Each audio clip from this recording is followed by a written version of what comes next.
Tiongkok saat ini tengah bersiap perang untuk mengambil Taiwan, yang artinya melawan Amerika dan Sekutu Barat. Pertanyaannya, apakah Tiongkok combat ready? Apa strategi Tiongkok selain kombatan perang militer? Apakah masanya adalah saat ini atau sekarang, di mana Amerika sedang ada masalah di dalam negeri dan menghadapi Rusia di Eropa Timur? Dua front besar bagi Amerika. Apakah akan menjadi titik lemah ketika di wilayah Asia Pasifik ada perang baru lagi yang harus menjadikan front ketiga dari sisi Amerika? Di sisi seberang, apakah Amerika combat ready untuk naval war, perang laut di Laut Utara Natuna tersebut? Apa pelajaran yang Indonesia harus ambil sekarang? Sebelum kita menjawab apa strategi Tiongkok dan apa strategi Amerika di Indo-Pacific War secara militer, kita ke Indonesia terlebih dahulu untuk mengantisipasi apa yang bakal terjadi ke depan dengan langkah yang dilakukan oleh pemerintah. Ini hanya langkah antisipasi kalau shit happen yang harus punya solusinya. Jangan pakai propaganda dan buzzer lagi. Jangan pakai narasi, tetapi kita bantu pemecahannya kalau rencana tidak sesuai kenyataan. Kita ke G20 yang akan diselenggarakan di Bali November 2022 ini. Kita ke Bloomberg sekarang, di mana pemimpin kita diinterview Bloomberg kemudian mengatakan bahwa Xi Jinping dan Putin akan hadir di G20 di Bali. Ramai debat dan komen para analis di Bloomberg. Namun secara kenegaraan, pemerintah Amerika dan negara Sekutu Barat anggota G20 belum bereaksi atas statement Xi Jinping dan Putin akan hadir ke G20 nanti di Bali. Pastinya mereka sedang berkalkulasi saat ini. Salah-salah di acara G20 di Bali akan absen negara Amerika dan negara Eropa Barat kalau diplomasi Indonesia di dunia salah maksud. Semoga G20 Bali bukan hanya pesta untuk negara-negara gurem tanpa hasil optimal. Kita tahu juga bahwa kurs rupiah sudah semakin melemah sekarang. Itu reaksi investor. Jatuhnya rupiah adalah reaksi atas pernyataan pemimpin Indonesia bahwa Xi Jinping dan Putin akan hadir di G20 nanti. Apakah akan menjadi perang bintang di G20 itu atau Barat dan Amerika akan kirim bukan kepala negara? Akan garing acaranya kalau kepala negara Barat dan Amerika tidak hadir. G20 terancam gak optimal karena bisa saja Amerika, negara Western Eropa, dan mungkin aliansi sekutu di Asia seperti Jepang, Taiwan, Korea Selatan nggak hadir, atau kalaupun hadir, basa-basi aja, tidak menghasilkan resolusi kemanfaatan pertumbuhan ekonomi dunia, apalagi ekonomi bagi Indonesia.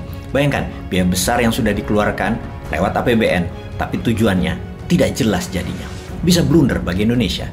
Menganalisa ini semua, kita menjadi sering mengelus dada, menyayangkan keputusan demi mendapatkan citra dunia, tetapi tidak berpikir panjang. Apa legacy dan peran Indonesia di dunia internasional sehingga negara-negara besar di dunia mendengarkan apa yang kita katakan atau yang kita harapkan. Menurut pengamat Bloomberg, tidak ada sama sekali strateginya. Para pengamat Bloomberg tersebut bahkan mengatakan bahwa banyak pejabat Indonesia kebijakannya hanya mendengarkan kata-kata para oligarki yang support mereka sewaktu election.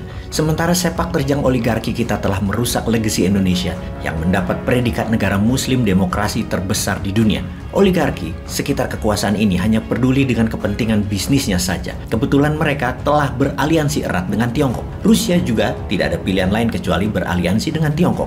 Maka para pejabat sekuat tenaga cari muka ke Xi Jinping dan Putin karena harus mengusung kepentingan oligarki. Walaupun harus dibayar mahal oleh rakyat Indonesia yang menanggungnya kemudian. Itulah komentar salah satu narasumber di Bloomberg. Oh iya, ada diskusi menarik di podcast Endgame Pak Gita Wirjawan dengan George Yeo, former foreign ministernya Singapura. George Yeo mengatakan bahwa Indonesia punya kapasitas untuk take a lead di ASEAN yang kemudian berlanjut di Asia, dan ini merupakan critical task atau tugas penting. Tapi masalahnya penyelenggara negara tidak memiliki visi ini, lebih memilih kepada kepentingan oligarki yang sempit dan short term. Kita kembali ke topik utama kita. Apakah Tiongkok combat ready dalam drama di Taiwan dan bagaimana Indonesia harus melangkah? Kita semua tahu perang memerlukan oil and gas sebagai bahan bakar utama dari perang.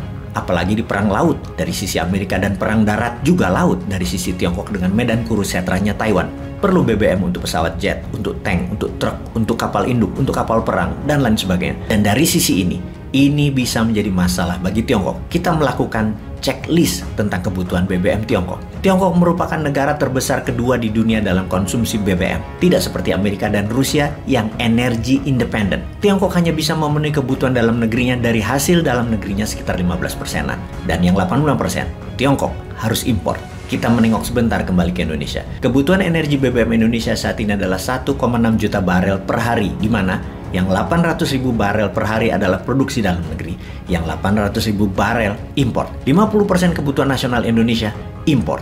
Dalam hal energi ini, Indonesia juga bukan negara yang independen energinya. Bahkan 20 tahun dari sekarang, lifting minyak bumi Indonesia diperkirakan hanya 200.000 barel per hari.